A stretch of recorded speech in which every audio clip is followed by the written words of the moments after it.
안녕하세요. 암을 포함한 모든 질병 피가 답이다 저자 이현철입니다. 지난 9강에서는 질병의 발생 원리와 치유 원리에 대해서 설명을 드렸는데요. 오늘은 인체의 3대 기전에 대하여 말씀드리겠습니다. 우리 인체는 강과 바다와 같이 정화 능력과 복원 능력이 있다고 말씀드린 바 있습니다.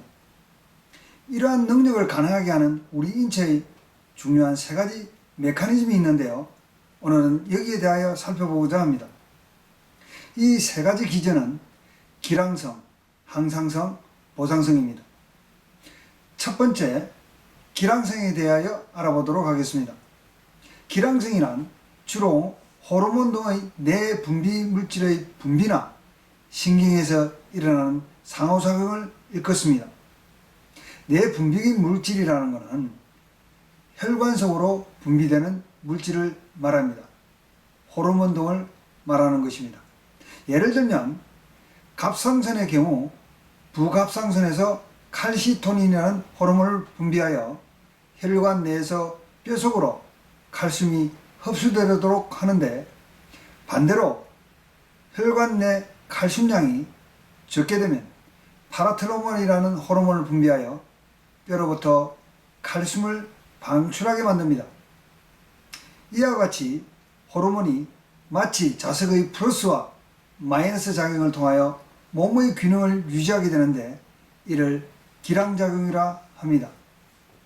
신경도 마찬가지입니다.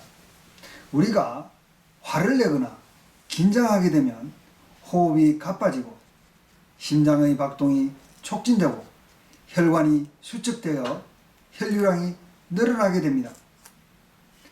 이는 부신에서 아드레날린이라는 호르몬이 분비되어 교감신경을 자극하게 되고, 시간이 지나면 부교감신경이 항진되어 안정을 찾게 되는데, 이 역시 기량작용에 의한 것이라 볼 수 있습니다. 이렇듯 우리 몸은 기량작용에 있어 균형을 맞춰 기능을 유지하게 만듭니다. 참고로 뼈에 대한 말이 나온 김에 좀 더 알아보면, 뼈 속 칼슘량이 적어지면 골다공증에 걸리게 되는데, 이는 혈관 내 칼슘량이 적어져서 뼈로부터 칼슘을 뽑아오게 됨으로써 뼈의 밀도가 낮아져서 나타나는 현상입니다. 골밀도가 낮아진 뼈에서는 당연히 피를 만들지도 못할 뿐더러 골절의 위험이 있게 됩니다. 나이가 들면 나타나는 현상입니다. 근데 치료한답시고 칼슘제만 처방하고 먹어댑니다. 과연 치유될 수 있을까요?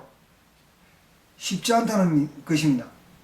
이유는 칼슘이 소장으로부터 피 속으로 흡수되기 위해서는 우선 비타민 D가 있어야 하고, 소장 등 소화기관이 제대로 작동하여야 하고, 부갑상선의 호르몬 분비 기능 또한 작동하여야 하며, 또 한 가지 중요한 것이 있는데, 뇌의 뇌하수체 후엽에서 분비하는 갑상선 자극 호르몬이 제대로 분비되어야 한다는 점입니다. 뇌하수체 후엽의 갑상선 자극 호르몬에 의해 갑상선에서 각종 호르몬을 분비할 수 있게 되는 것입니다. 바꿔 말하면 소장기능, 갑상선, 뇌의 뇌하수체 기능까지 제대로 작동하지 않으면 안 되는 것이고, 이 중 하나라도 작동하지 않는다면 칼슘제만 복용한다고 해서 골다공증이 고쳐지지 않는다는 사실입니다. 소장 기능이 떨어지면 칼슘 자체를 흡수하지 못할 것이고, 갑상선에서 호르몬을 분비하지 않는다면 혈관 내로 뼈로 칼슘을 흡수하지 못하며, 뇌하수체에서 갑상선 자극 호르몬을 분비하지 않으면 갑상선 호르몬이 분비되지 않는다는 사실입니다. 마치 체인과 같이 엮여 있습니다. 병원에서 검사를 통하여 골다공증이라고 진단할 수가 있습니다.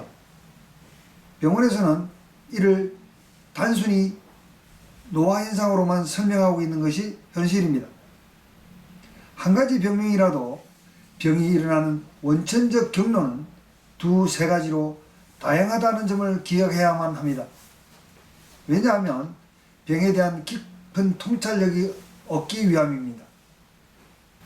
두 번째로 항상성에 대하여 알아보겠습니다.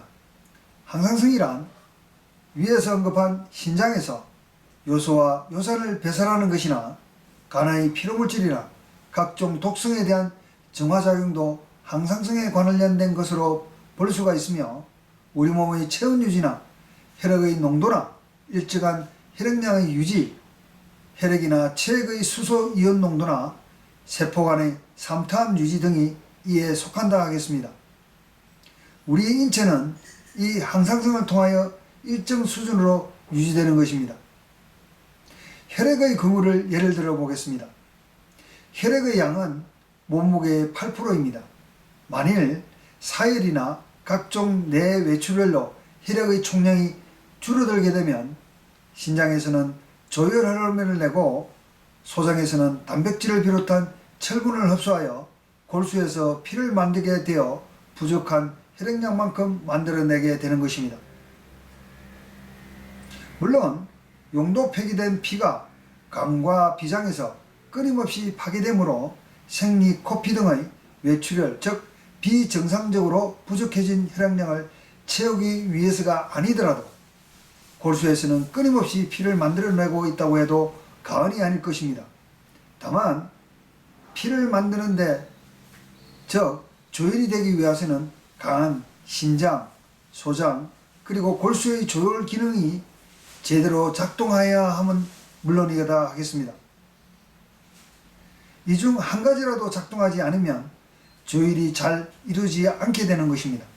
아무튼 우리 몸은 부족한 피의 양만큼 생산하기 위해 작동하게 되고 일정한 수준을 유지하려 하는데, 이러한 기전을 항상성이라고 말합니다.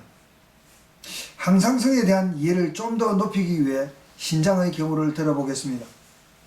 신장은 단백질 제사의 산물인 암모니아의 전구체라 할 수 있는 요소와 요산을 배출합니다. 혈액은 중성에 가까운 알칼리성인데, 약알칼리성인데, 만일 신장이 기능이 부전하여 요소와 요산을 제대로 배출하지 못한다면 혈액은 약알칼리성에서 산성으로 변하게 되고, 혈액 내의 요산과 요소는 각 부분에 침착되어 통풍이나 각종 장기들을 부전에 빠지게 하고 피부병을 비롯한 여러가지 질병을 일으키게 되는 것입니다. 한마디로 신장과 간 등의 정화과정상의 장기는 우리 몸의 항상성 유지의 보루라 할 수 있겠습니다. 세 번째 기준으로는 보상성입니다. 보상성은 의미적으로 우리 인체가 부족해진 부분을 채워져 일정 수준에서 유지한다는 면에서는 항상성과 비슷하다고 볼 수 있습니다. 그러나 항상성과 조금 다른 면이 있습니다. 항상성은 부족해진 부분을 같은 수준으로 채워 일정 균형을 유지하는 것인 반면에, 보상성은 부족해진 부분을 비슷하거나 다른 기능으로 보완해 채운다는 점입니다. 이해를 돕기 위해 예를 들어 보겠습니다. 시각을 잃은 맹인의 경우 점자를 읽기 위해서는 손가락 끝의 촉각이 뛰어나게 되는데, 많은 훈련을 통해서도 가능하게 되는 것이라 할 수 있지만 손가락의 촉점이 늘어난 때문인 것으로 밝혀져 있습니다. 이처럼 한 가지 기능을 잃게 되면 대체할 수 있는 비슷한 다른 기능이 발달되고 개발되는 것이 우리 몸의 보상성 기전 때문이라 할 수 있겠습니다. 이상으로 제10강 인체의 3대 기전에 대하여 말씀드렸습니다. 다음 강의는 통증이란 무엇인가에 대하여 말씀드리겠습니다. 이 과정은 굉장히 중요한 의미를 갖고 있습니다. 그래서 반드시 시청하여 주시기 바랍니다. 구독과 좋아요는 이 방송을 제작하는 저에게 큰 힘이 됩니다. 친지와 질병을 앓고 있는 주위분들에게 이현철 건강 아카데미 방송을 공유해 주시면 감사하겠습니다. 감사합니다. 좋은 일상 되시기 바랍니다.